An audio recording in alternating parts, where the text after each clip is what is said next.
alhamdulillah na gode Allah a dalilin soyayya wallahi dana ya dawo hannuna wallahi kin ji a Amina Sadiq shine mafi alkhairi a gare ni kuma ba kawai bata fahimce ni ba.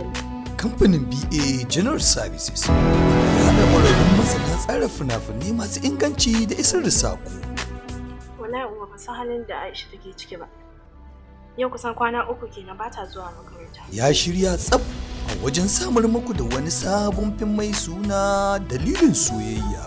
Ba ina gayan nan da nake ce miki na haɗu da shi a shopping complex ɗin.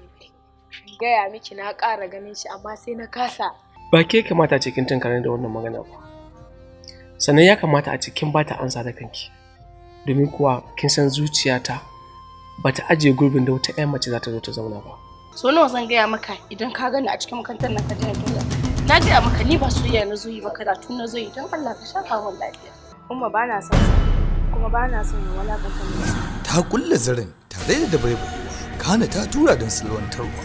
Akwai daɗi a so ka kana so dalili ke sa kiran ka in ka so na saurari dalilin da kake kan so na yarje tun da zuciya ta amso da kai yanzu ba ta ƙara yin nisa inda kanka ne za ta ɗaukansa inda laifin ya fanya zama wasa ba kware ne ake zaman tarayya.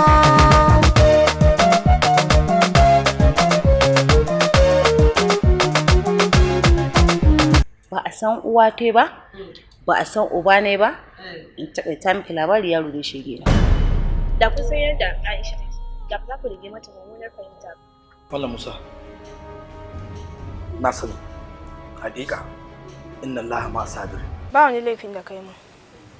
Kawai karatu ne a gaban mu.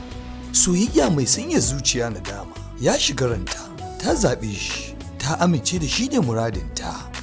Nafisa ba komai zan yi duk abin da kike so muddin hakan zai faranta miki rayuwa.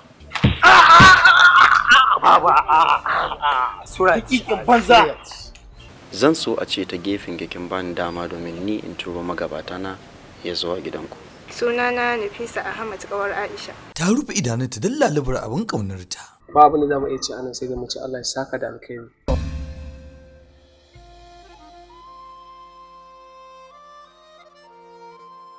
Dalilin soyayya. Kada ka bari a baka labari. Yana nan tafe.